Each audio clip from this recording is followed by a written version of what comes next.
WhiskyJason here at Whiskey Live Dublin 2024, together with Chris. Hi. We good or not? Yeah, absolutely. All right, Chris. Very good, very good. Teeling whiskey. Mm-hmm. Now the question is, Teeling.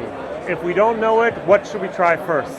Yeah, really good question. So if you're new to Teeling whiskey, I would say definitely our flagship, our core range, the single grain, corn-based whiskey made with 95% corn, 5% malted barley, aged in red wine barrels. Our flagship, our small batch, is now world-renowned, available in 80 international markets. Really? 80 already? 80, yeah. Wow, so okay. gone up a good bit. Matured in bourbon and rum casks, made with corn and barley again, slightly higher percentage of barley. And then our single malts, aged in 5 different oak varieties, 100% malted barley. And this now is as well proudly Dublin distilled, so made in our distillery in Dublin. I was told, I think by you, that Yes. we can actually understand that if it's the phoenix on the back of the bottle, The embossing, it is right. made in So in any of Dublin. you diehard Teeling fans, yeah, Yes. keep an eye out for that phoenix. And then I suppose side by side with that, the pot still, which is about malted and unmalted barley, aged in Oloroso sherry, virgin American oak, and bourbon barrels.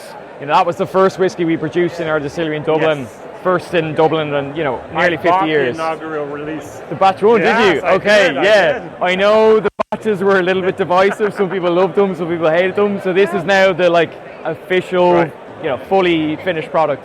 And then our black bits, something I personally, But this was made at the distillery. yeah. And yet there's no phoenix on the No, back. and Not again, yet. the funny thing is the bottle design as well, completely different. Exactly. So this is a little bit of an anomaly, right? It's Right. triple distilled, peated single malts, aged in bourbon and Sauternes wine casks, low P, so Yeah. ppm we're talking 15. It's not your Octomore, it's not your I did Ardbeg. really enjoy the cast strength. Really? Of that black Oh, great, which yeah. surprised me because I'm not a peathead, but the cast Okay. strength was, that's some good whiskey. That's funny because if anything, cask strength is more peated than this. I Yeah. know. Okay. It surprised me as well. Okay. Yes. I'm a mystery to myself. Yeah, although in saying that, I suppose there is a big appetite for peated whiskey in Germany, Yes. I know, so Yeah. this was incredibly popular. But yeah, so that's kind of where I dig in. If you'd never tried Teeling, again, it depends. Are you a single malt drinker? Do you prefer blended whiskey? Do you want more of like a cask finish? Do you want something peated? Really depends on your own taste, but great place to start. Yep.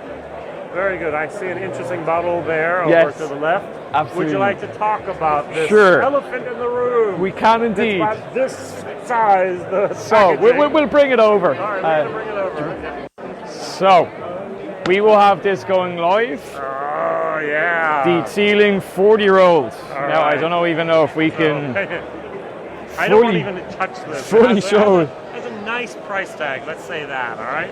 So this is. Do you want to hold it? Do you feel yes, scared? okay. All right.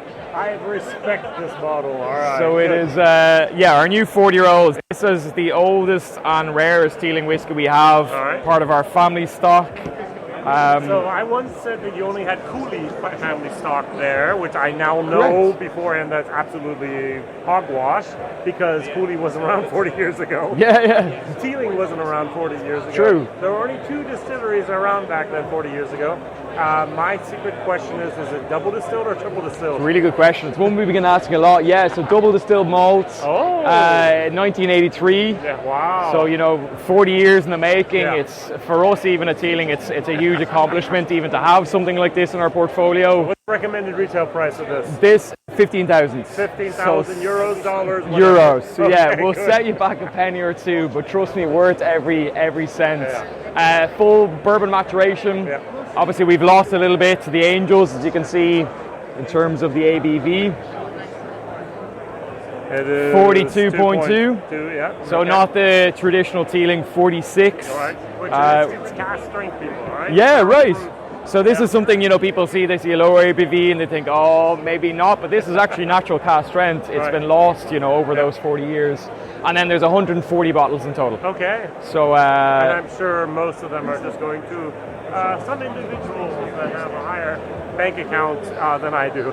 yeah, you and me both. But yeah, so it's going to be initially available now in Ireland and the US. Yep. From the 18th of May, so literally tomorrow, Right. and then wider release to our global market. So very excited for any of you who do manage to pick up a bottle.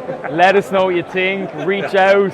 We'd love to get you into the Send distillery. Jason a sample. be sure to send Jason at least one sample. Yeah, so that's I suppose the newest hot thing on the Teeling whiskey horizon. Now, on top of that, as always, we've got a load of new innovations. Our Wonders of Wood series is growing. Our Crystal Malts collection is growing. Our Rising Reserve Single Malt. So there's plenty coming on the horizon for people who are interested, Teeling whiskey. That's great. That's great.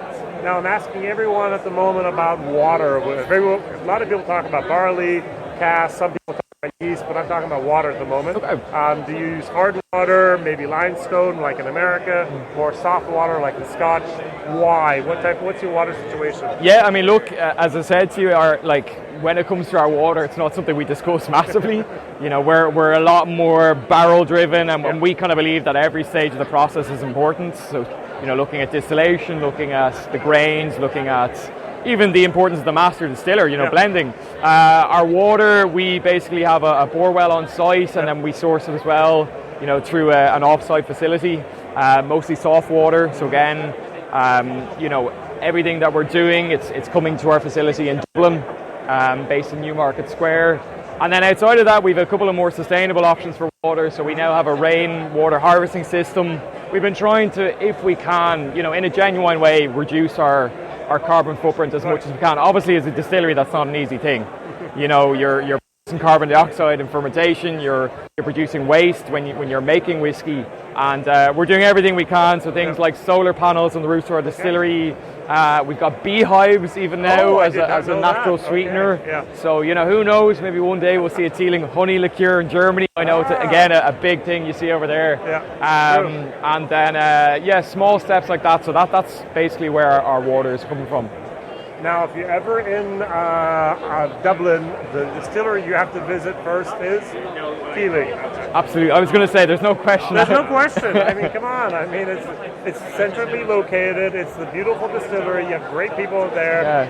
You have, every time I go there, I try to get the distillery only. I go to the gift shop, just go up the stairs, go to the gift shop, do that. It's a wonderful, wonderful experience. Oh, no, I appreciate it. And I suppose what you're alluding to, Jason, there, like the fill your own single cask. For me, I agree with you. It's one of the best things about the distillery. You come, fill it yourself, sign it. We've got two different options at the moment. There's always a little bit more expensive and a little bit more affordable. So it's a nice kind of balance depending on what you're looking for, and they rotate on a regular basis. So even if you've been 5 times, 10 times, there might be something new. But I appreciate it. It's good to hear you enjoy coming into us. And always. Very good. And the distillery is open 7 days a week. Exactly. Distillery tours almost on the hour, I think. If even a minute every 20 minutes. I didn't know that either. Probably worth booking during the busy period. So if you think around like the weekends, St. Patrick's Day, coming into these busy seasons. August, summer vacation time. Everybody's coming over. And then obviously, if you are coming in and you want to try things other than whiskey, we do have a cocktail bar on the 3rd floor, so you can get things like Irish coffees, old fashions, whiskey sours, the full lot. So there's a lot to offer coming in, and obviously bear in mind you're coming into a fully active distillery in Dublin, so you get to see the real deal from kind of start to finish. WhiskyJason, thank you very much. See you soon. Bye bye. Thanks a million, Jason.